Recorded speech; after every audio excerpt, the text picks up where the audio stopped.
Welcome back into the Riot family. Our loyal Claret and Cobalt listeners, we're glad you're here. Settle in. RSL's identity this season has been pretty simple. It's shape, transition, creativity. But in Texas this past match, the entire chain snapped. The shape collapsed, transition got exposed, and the creativity, well, Dallas suffocated. 3 phases that usually define RSL turned into the story of how the night unraveled. Let's riot! Gila Bogi, the Guinea International, all the way across. Luna!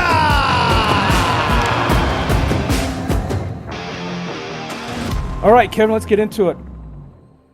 All right. So, I guess we'll just start out with this question at the very beginning. What happened? Yeah, your guess is as good as mine. Honestly, I felt like we had no energy. It was sluggish soccer from I feel the start of the game. I don't necessarily. I think the energy was good, but we didn't have an idea what to do. What Dallas threw at us. I mean, they played a wall, and we could not figure out how to get through that. I mean, Dallas punished Real Salt Lake in every transitional moment in that game. Yeah. I mean, that's the exact, phase of the game that Real Salt Lake usually thrives in. Yeah, no. Shape, transition, and creativity. Which of these 3 qualities this team has and has played with, which of them failed first in this match? Oh, the shape, honestly. I mean, we just I don't know. It was crazy because I guess I say the energy because I just felt like we didn't. Again, it was like another game where we were afraid to press high, and I don't know if it was because we were missing Glad, we were missing a little bit of a faster defender. I don't know if that's the case, but it just felt like we didn't want to press high that game. I mean, I don't even think I seen it happen until late in the second half when we got our first goal. Yeah, I think the second half was a lot better story, or a lot better moment of the game where we could press high. You're meaning with our strikers and our midfielder and trying to win that ball back in their defensive third. Well, in the first half they didn't have any chances. They didn't even. Maybe they entered the box twice in the first half. It seemed like. Yeah, you have to get deep into their field to be able to do that and play that. Yeah. But what I thought is we couldn't get deep enough, but we were still on our defensive line. We were still pressing high, and I think that's where we got smoked a couple times. Yeah. Yeah, I agree. I mean, I don't know. It's just I don't know what it was that game.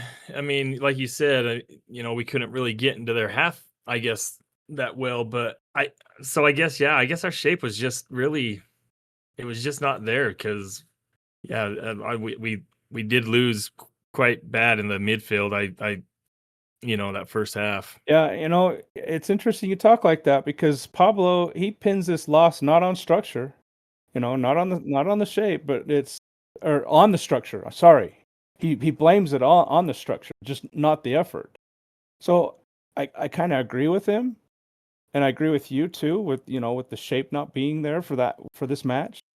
But I mean, some of the famous quotes, I guess you could say, from his post-game interview. It says, they went into the locker room and he said to the boys, let's make a promise to ourselves that we're never going to come into halftime again and talk about structure, because this should be something that is ingrained into their minds by this time of the season.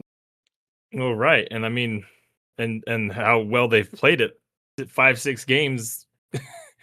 They shouldn't have to. They should know exactly what they're doing with it. Do you think it's maybe a lack of focus, maybe a lack of concentration, now that we've got some more quote unquote veteran players in there? Because when we went into Vancouver, the focus was laser sharp. Yeah. I don't know. I mean, I hope not, because this is still a we're still not in a safe spot. Like, I mean, we still got to be laser sharp to get where we want to be. Yeah. Yeah, our sales identity again, this season has been built on shape. It's been built on the transition and the creativity they bring into those two fundamental parts of the game. Saturday, shape collapsed. I mean, they were having a hard time. The two tens, I guess you could call Luna and Gilvagi are tens. They were drifting all over the field. They were trying to make things happen because we could not penetrate the middle of their field. Yeah.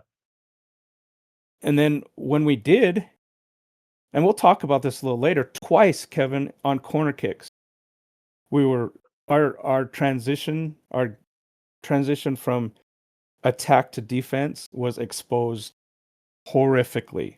The worst of the season.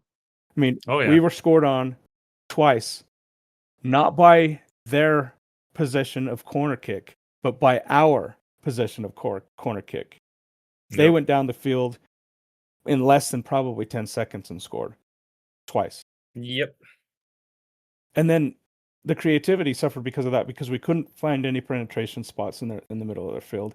And we really didn't have very many chances to be creative in the first half, let alone. Yeah.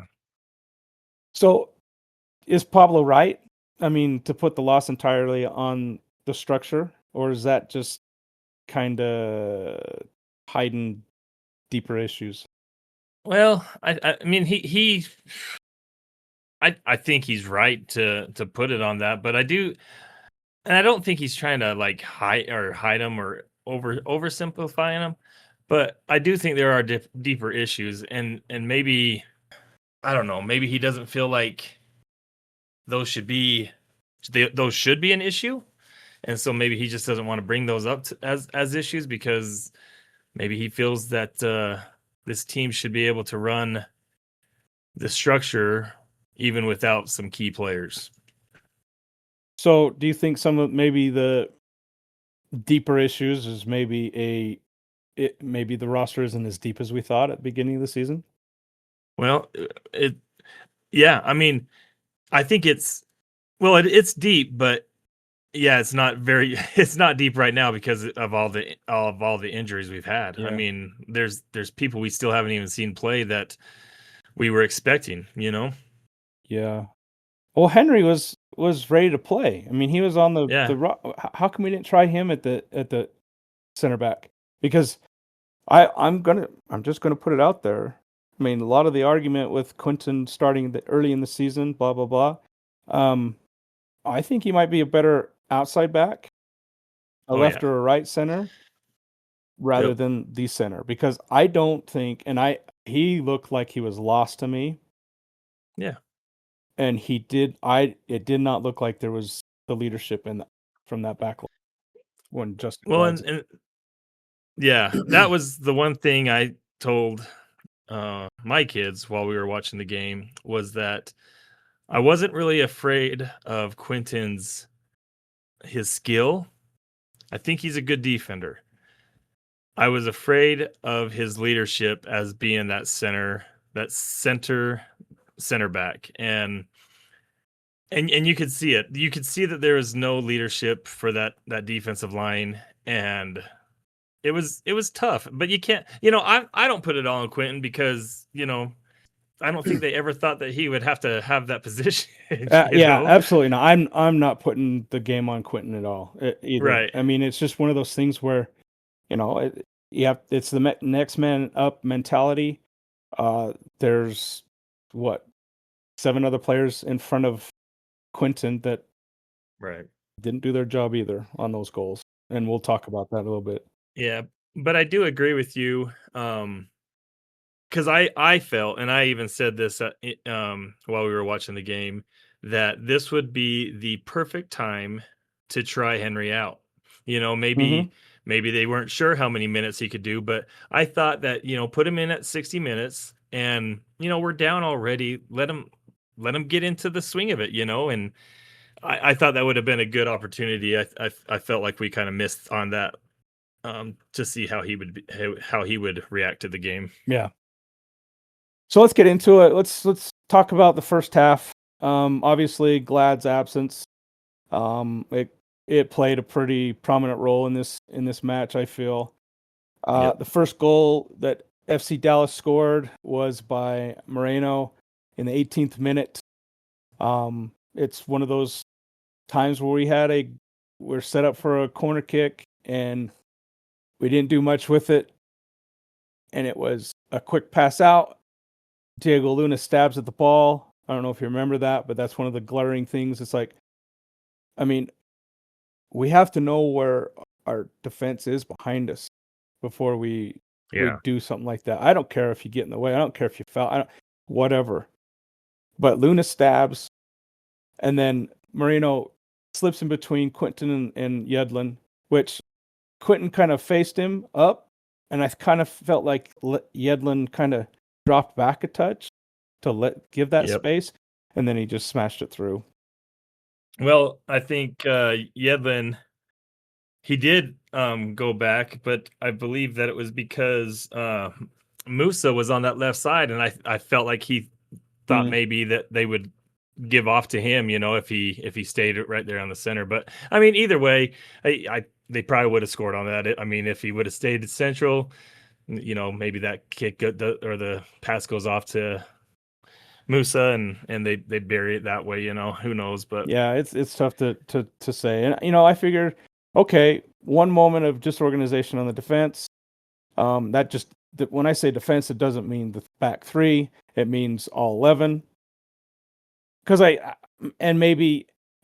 think that goal, it was pretty tough for Rafa. I don't think he necessarily saw the shot until it passed the two defenders. So it was, I thought he, maybe could have done better on that, but it's kind of a tough ask to be able to see the ball in that kind of a situation.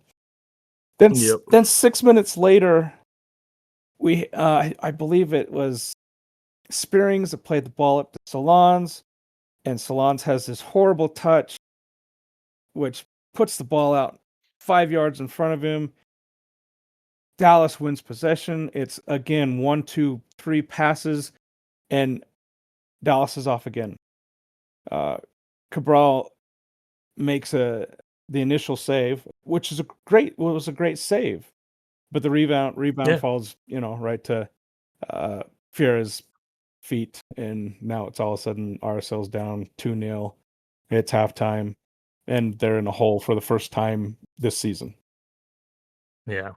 And I think the thing that really upset me about this goal was we were playing high on this one. We were pressing. But when Dallas got into the transition and they countered, you know who the first defender was back? It seemed like Kalaskan. Kalaskan. Yeah. Kalaskan was the first one back. There wasn't one of those 3 center backs that were even in the picture. It was Kalaskan, and then I think I can't remember who it was. It was Sanabria. For some reason was in the center of the field, and he was the second one back. A lot. He was in the center of the field. Sanabria was in the center of the field a lot. And I didn't understand that. Like, I get that we're a little slow, but there was people, and when you look back, there was a couple that just quit on the play. Well, I'll tell you what. And that night in Texas, this is the very thing I thought about, and I even wrote it down on my note, is one club here looks professional, the other does not. Yeah. And Dallas went in with a professional goal, and they played it to perfection. Yep. They played it to. So, does FC Dallas breaking down the shape of Real Salt Lake, or breaking through the transitional moments of the match. Does this expose a flaw in Real Salt Lake's system? Because it's not just that FC Dallas that has figured this out. The Galaxy had it figured out. Miami, they kind of went about it a different way. We're playing Solon's so physical, but I think Dallas did the same thing. Yeah. Yep. Salon's had a hard time getting set in that game. But I mean, teams are gonna start figuring it out. And I don't think we need to necessarily change the whole thing up, but they got to get a little bit more creative, Yeah. I think they have to become more courageous, more brave. They have to want to penetrate the defense. I mean, Yeah. I this game more than any other game, I felt that Gozo was very submissive. He didn't Submissive, and he seemed off that game. Yeah, it didn't even. I'm just gonna say it. I have loved the youth of this team so far, but in this game, they really disappointed me. They disappointed me. Now they are young and they're learning and they're trying to be consistent professional soccer players. But this game was a letdown for me. Yeah. No, I agree. I agree 100%. I mean, yeah, and it's hard to say because, like you said, they are essentially just kids, but at the same time, that's what they're getting paid to do out there and to put out their best game day in and day out. And this is a first of 3 games in another 8 days, and they're gonna have to bounce back. It doesn't get easier. No, for sure. And we have to take into consideration that the top of this schedule for Real Salt Lake has been they've played some of the top teams in this league, and they've got more wins than they got losses. So we have to take that as a positive. Yeah. I mean, they've done good. Yeah, for sure. I mean, this game was a little bit of a letdown for me, and we'll get into that a little bit more here in a minute. But let's go into the second half. Second half, we had 67% of the possession in the second half. We had some hope in the 85th minute with Luna's goal. Luna has probably got one of the best first touches on the squad. Oh yeah. But it probably doesn't hurt anything receiving passes from Giovanni. Right. Nice lob pass across the box to an awaiting Luna, and he touches it once, takes 2 dribbles, puts it in the side netting. Luna's now has 6 goal contributions in 6 matches. Yep. Is Luna probably the most important creative player in the squad? Maybe along with Giovanni? I think Luna is the face of our team, and I think that he's been more creative. In the 6 games that he's been able to play in, he's been more creative than anyone out there. Giovanni, yes, his passing has been beautiful and everything, but he lacks that finishing touch that Luna has right now. And then yeah, I think so.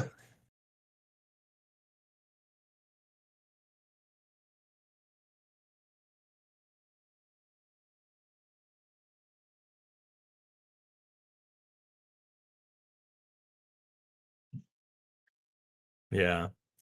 Yeah, and then I mean the third one I would still say Gozo. He's he had an off game today, but or this week, but I think he's still hands down one of our most creative players also. So but Luna for sure.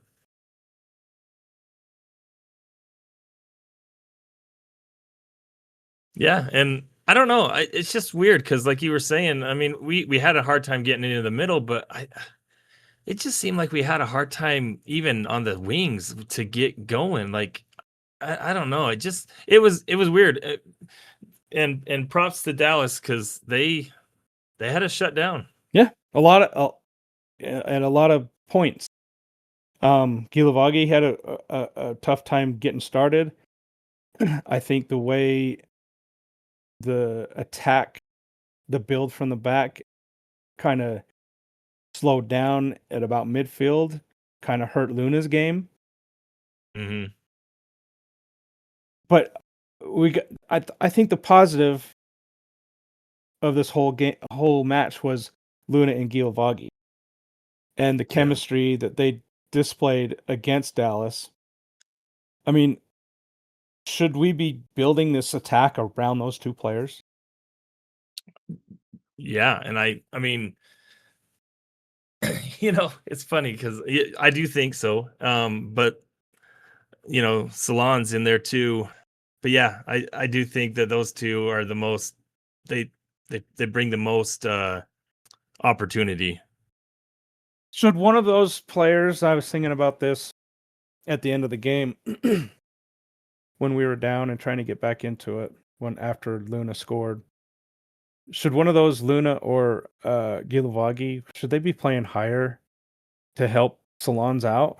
I mean, because game match after match after match, they've got this big brute of a center full defender just beating the living crap out of him. And honestly, I think it would be kind of cool to have Luna up there because I was gonna say Gilavagi, but I think he would be better in the midfield and putting those passes into Luna and Salons.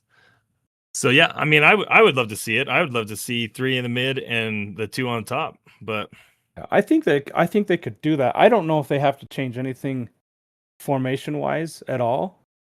yeah, I just think they need to, in different moments and play areas on the pitch, just have Luna drift up. Yeah, Luna, he in my mind, even in this match, there were some times where he made some runs where it's like, why not get Luna the ball there?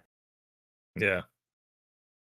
I just think I'm going to say he's a lot like Messi, at least for our squad, but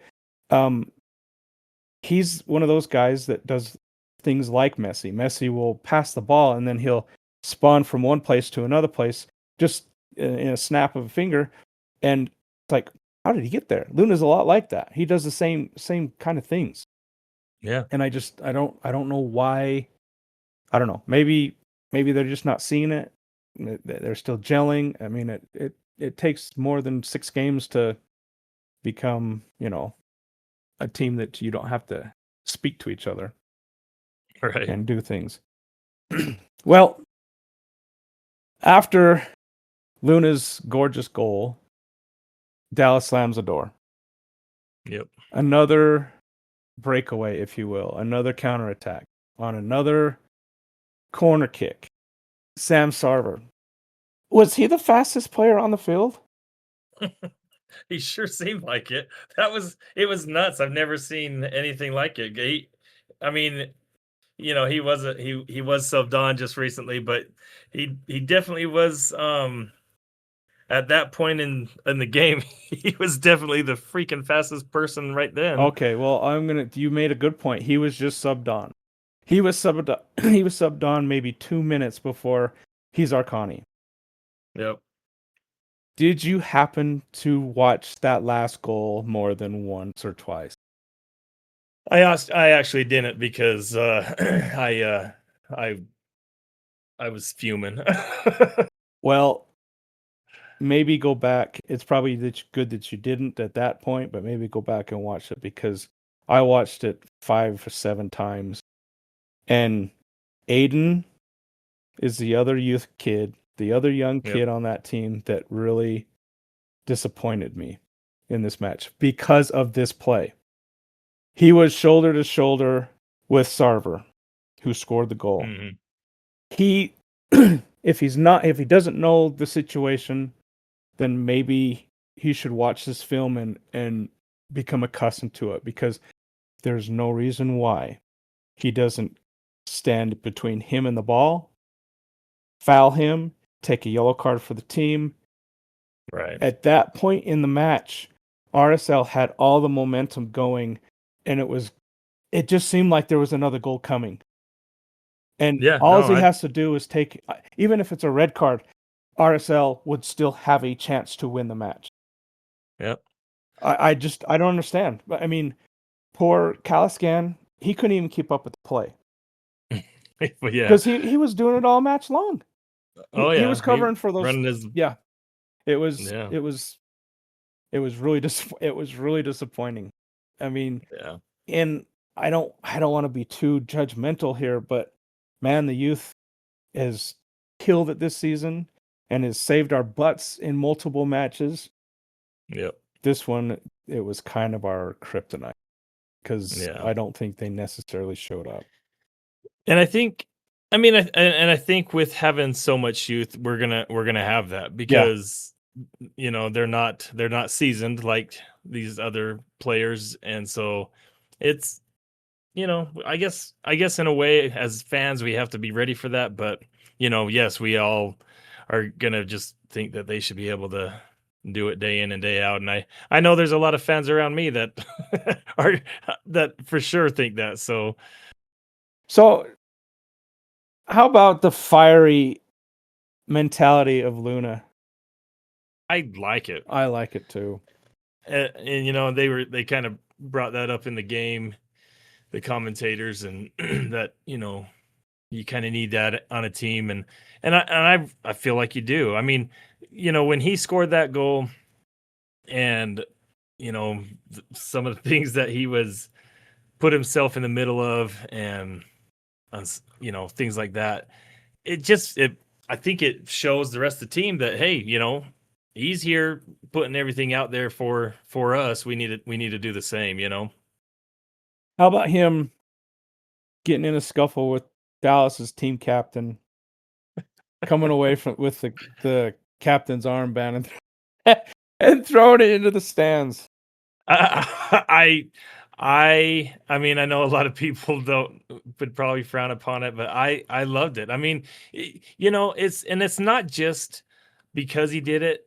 The guy, not just Luna, but the whole team, we have been fouled, and I know we talk about the refs a lot, and I need to stop, but it's hard. It's hard when you're a player and you're trying to play through all that. You're getting fouled. You're not getting the calls, and you're supposed to try to keep your composure. That's tough. And for that brief moment where he lost it in a sense for a moment and ripped that captain's armband off, I mean, for me, I loved it. I thought it was great. I liked every second of it.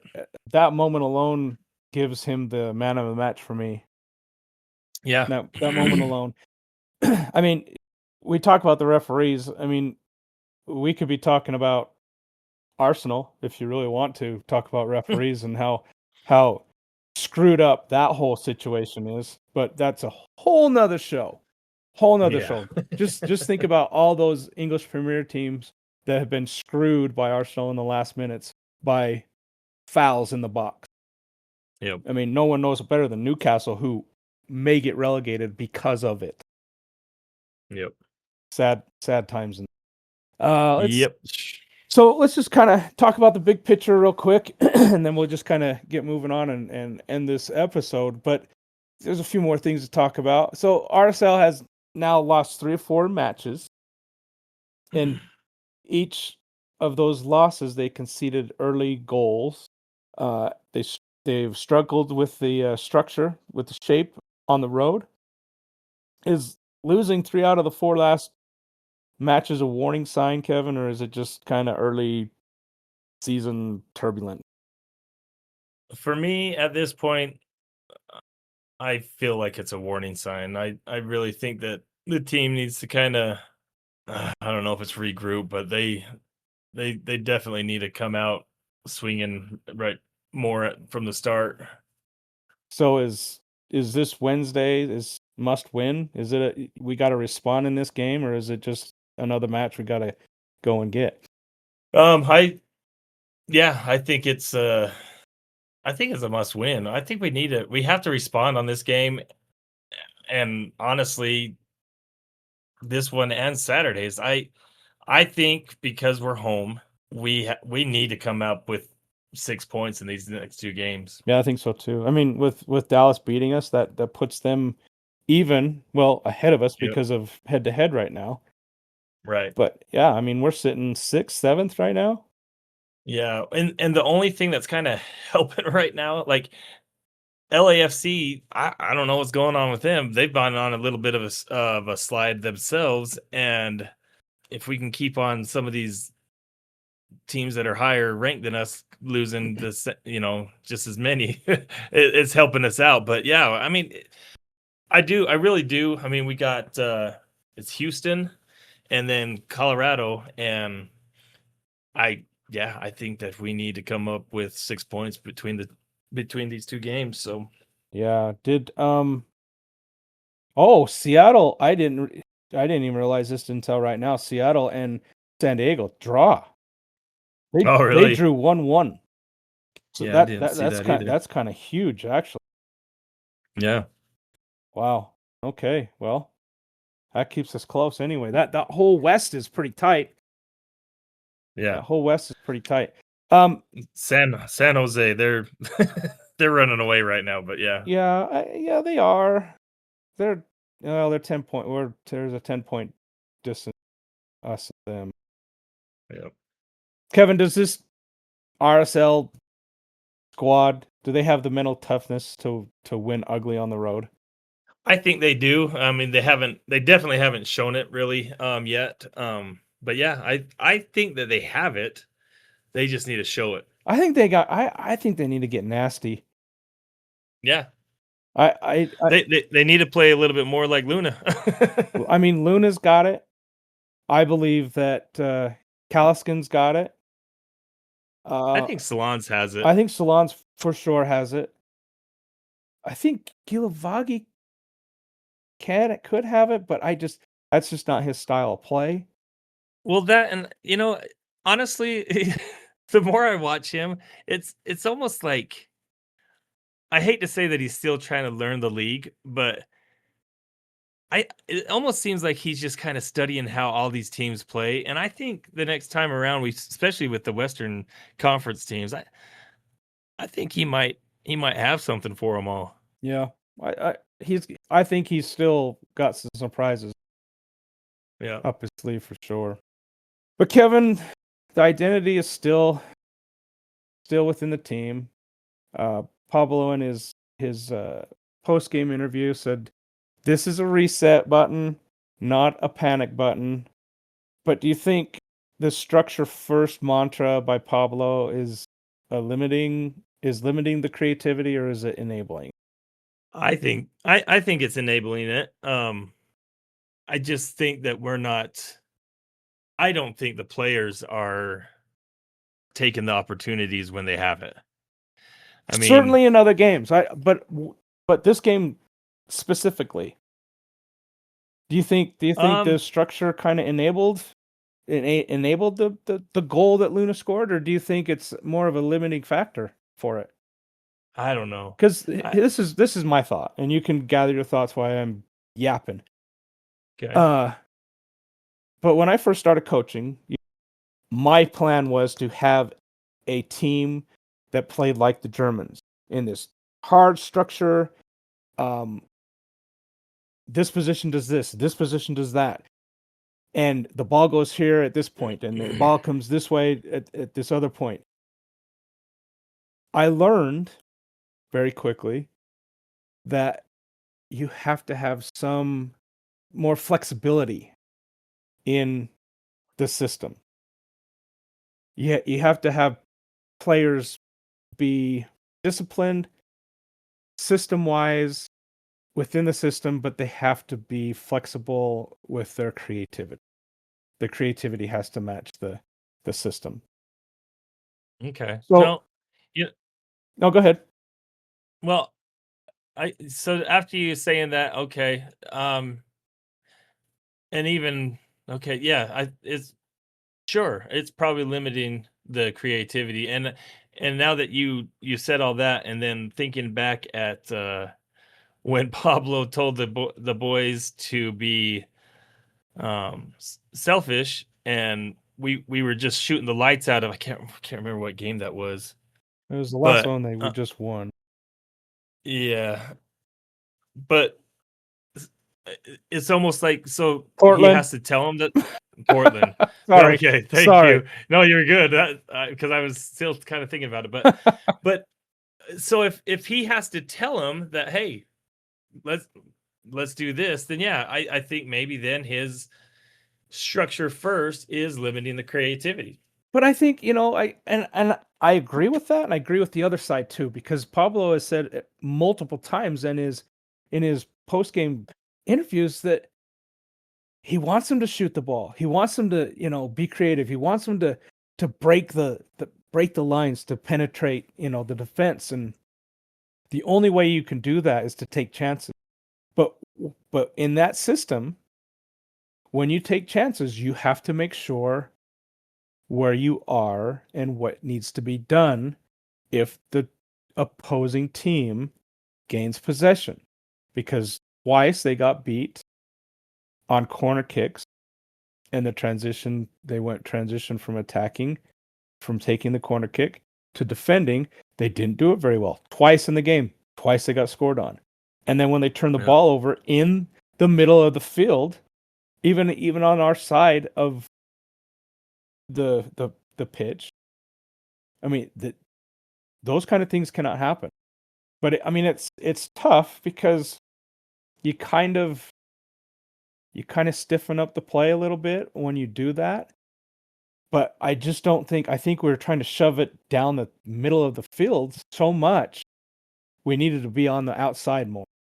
It was hard. I think we could have done something a little bit different. Maybe played Gozo and Sanabria a little lower in that transition on our attack, building up the field. Right. And then maybe had them take more chances on 1v1s on the outside. I don't know. But yeah. Well, and I think, I'm a Manchester City fan, and it almost kind of reminds me a little bit of what kind of happened this season with them. You got Pep Guardiola, that he's all structure, and he likes his soccer played a certain way. But I think there's certain players that come along, and you can't hold them back. Like with Luna, I don't think you should let that guy just run free and do whatever the crap he thinks he needs to in that position. And he does. But I think that there should be that freedom in some of the other positions, because I know at the first of the season for Manchester City, when we picked up Shirky, it drove Pep crazy on how he played out on that field, and he got benched a few times because of it, but because of what he brought out of everyone else when he played like that, I think it kind of changed Pep's mind. And I'm not saying that Pablo needs to change his mind, but I think that some of these players might know a little bit better while they're out on that field on what needs to happen. Well, and see that's a good point to bring up. Does the formation need to change? Because you've got Gozo, you've got Luna, you've got Gilavagi. They're all creative players. Yeah. Now is Gozo getting the opportunity to be that creative player playing a wing back? Yes, in some games, and in some games, I think this game, he was nowhere to be found. Yeah, and then when he got the ball, I feel like he tried to do too much with it to make something happen. And I get that. And he lost it 90% of the time. Yeah. And I think a lot of teams are pinpointing him because they know he is such a creator. But I do think that sometimes we should go to like 4 in the back, and let Gozo come up to that midfield and play more of an offensive threat, because I sometimes do think that he gets held back a little bit because of the position he has to play. With some of these teams, he has to play more defensive. And I think that kind of wears on a player too. Yeah. When you're asked to do both Yep. in the fashion he has to do it. So do you think does Pablo need to evolve the club's identity at all, or do you think the boys just need to double down on it? I mean, do they have to? Yeah, it's hard because I mean we've talked about it before, and when these guys are 100% committed to it, they are unstoppable. And I don't know what it is. I mean, with Miami, with this Dallas, LA Galaxy, they just, I don't know what it was, but they took us out of our game, and once we got taken out, it was lights out. And that's what we need to work on or work through, because if we're staying with the same formation and structure, then they need a it's got to be all for it. Yeah. And if we get scored on because of a fast break on a counter attack, we just got to play that much more hard the next time down. We got to press harder. We got to take more shots. I mean, if that's the way we're gonna play, Mm-hmm. Yeah, I think so too. Yeah, for sure. So, do you have anything to bring to any debating points or anything you want to talk about before we talk about the upcoming? Do you think Quinton should keep starting if Glad isn't ready for Wednesday? Is Quinton a true center back? I mean, I don't think so. I don't think he's got the build for it. Yeah. There's two things that I shredded Quinton on this match. One, his toughness, the way he played. He was soft in the middle. Justin Glad's not that way. Yep. Nope. The other thing, he had two passes that were what we call hospital balls. And he's lucky one of those hospital passes didn't turn into a goal. Rafa saved his tiny on that play. Yes, he did. I don't think I've seen Justin Glad do that unless it was like 10 years ago. Yeah. Now, Quinton, is he a young player? Yes, he's a young player. But you cannot make those kind of mistakes on that back line. Not with three back, not with the system that they play. Right. Is Henry ready? Right. I would love to know that. Yeah, I'd love to see it. It's been a year since we've seen him play. Yep. And where's Eris? I can't wait till he's on the freaking field. I'd love to see him what he's got too, because he's supposed to be the next best thing out of the Mexican League, right? As far as a defender, anyway. Yeah. What else you got for me? I didn't answer the question, did I? You kind of threw it back at me. Let's get Glad back out there. How about that? Yeah, let's do that, or like you said, let's see. What's his name? Henry. Well, but Pablo said Glad is supposed to be back before the break, so yeah, and that's I mean, close. I'm hoping. I'm hoping we see him this. If not Wednesday, for sure Saturday. Yeah, me so. too. You think Luna now is the heartbeat of the attack? He has to be. Yeah. If he's not, I know right now he's asking for it. Right. Well, and he's still, he's still trying to show that he's ready for that U.S. call up. And I mean, even with him not, putting the ball in the back of the net and stuff like that, his passing, he's been pretty spot on this last 6 games. Mm-hmm. Yeah, I was just listening to the I can't remember what it's called, Tim Howard and Landon Donovan show a little bit on the way to work this morning, and they were talking about the U.S. squad. They were talking about Christian Pulisic. Geez, sorry. Yeah, duh. And how much of a drop off he's had. In the first 12, 14 games, he had like, I don't know, 7 goals and 4 assists or something like that. And he was involved in like 10 scoring opportunities for his club team. In the last 12 games, he's had 1 assist. Yeah. And they were comparing him and the way Luna's playing. Yeah. And I don't know why it's even a question that Luna is not that he may not play for the U.S. national team, because if he doesn't, it's a travesty because of what he helped with in that Gold Cup. Yeah. Truly, in my opinion, maybe not technical, tactical, whatever kind of layer you want to take off into a soccer match, but with heart and that spreading throughout the entire club and entire team, he's got to be on that team. Well, and that's just the thing. Like, Luna, he could have chose to play for the Mexican team, Mm-hmm. and he chose the U.S. team, and every time he's had a chance to play on that field for the U.S., he has given his all. And I don't see that with a lot of the players nowadays. Yeah. What scares me is he's doing all this advertisement for the U.S. national team. He doesn't get selected.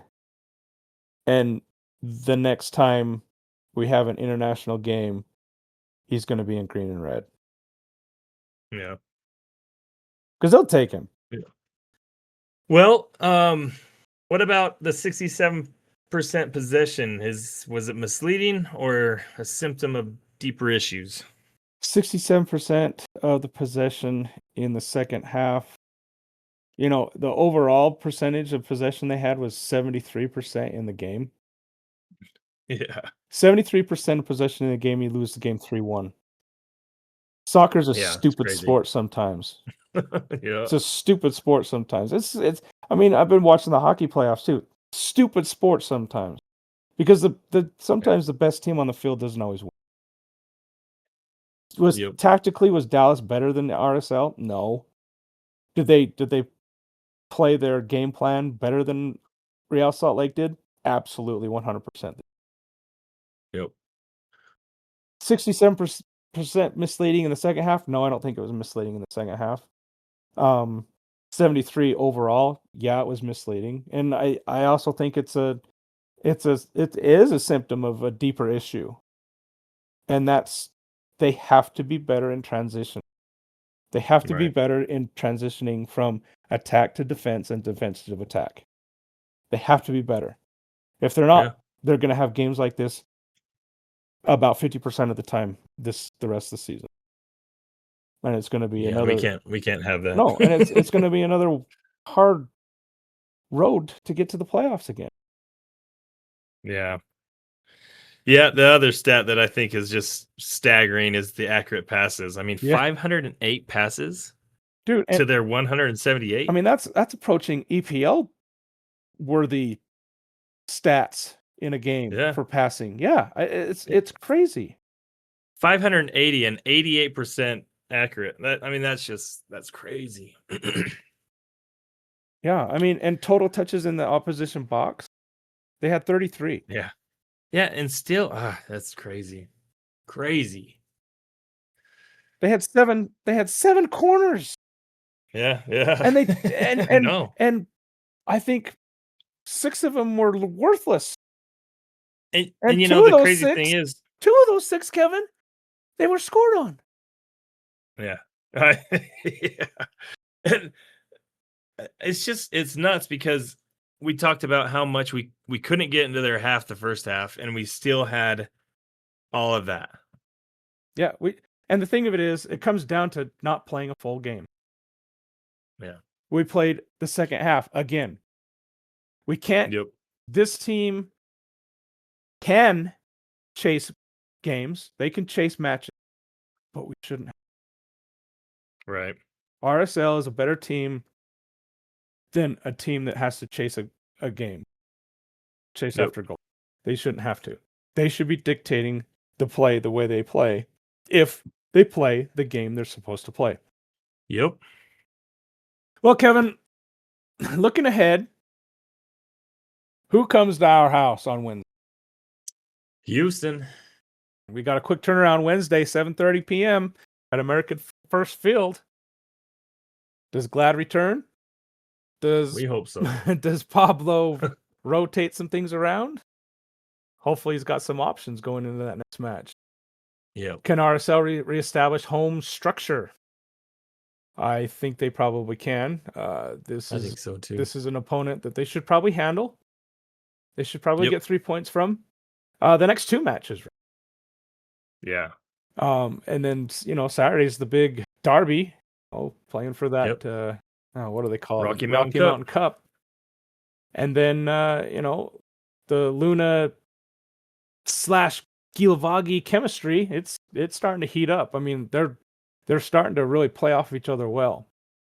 Yeah, they are. So I think, Kevin, coming up on that game with Houston on Wednesday, we'll probably just end it there, unless you have any stats coming from Houston, what we need to look out for. No, I haven't. It's kind of hard to. I kind of moped around a little bit, boobing about this last match, the way our Real played, and I didn't really do too much homework, but yeah, we got Houston coming in, and I think this is where we'll close it up. Clarent Koval faithful. It was a night in Texas where RSL's identity, built on shape, transition, and creativity, and unfortunately, Real Salt Lake cracked in all three phases of that game. You got to remember, possession means nothing without purpose. They had 73% of the possession in that match. The structure means everything when you're trying to play your best football on the road and trying to win games. You got to make something of the possession. And Pablo stated in his last post-game show, structure isn't sexy until you lose it. Doesn't mean a thing. It doesn't to the casual fan.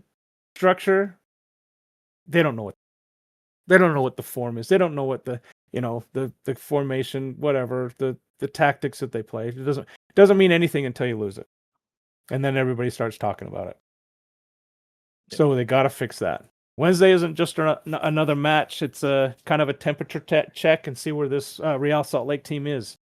Houston rolls on into Sandy, where we find out if RSL snaps back into shape or lets cracks widen.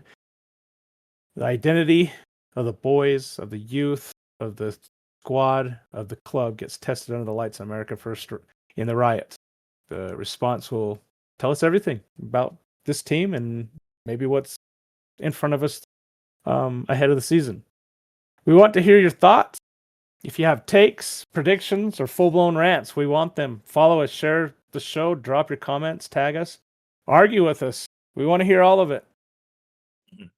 Into the Riot. It's not just a podcast, it's a community, and we want you all to be part of the noise.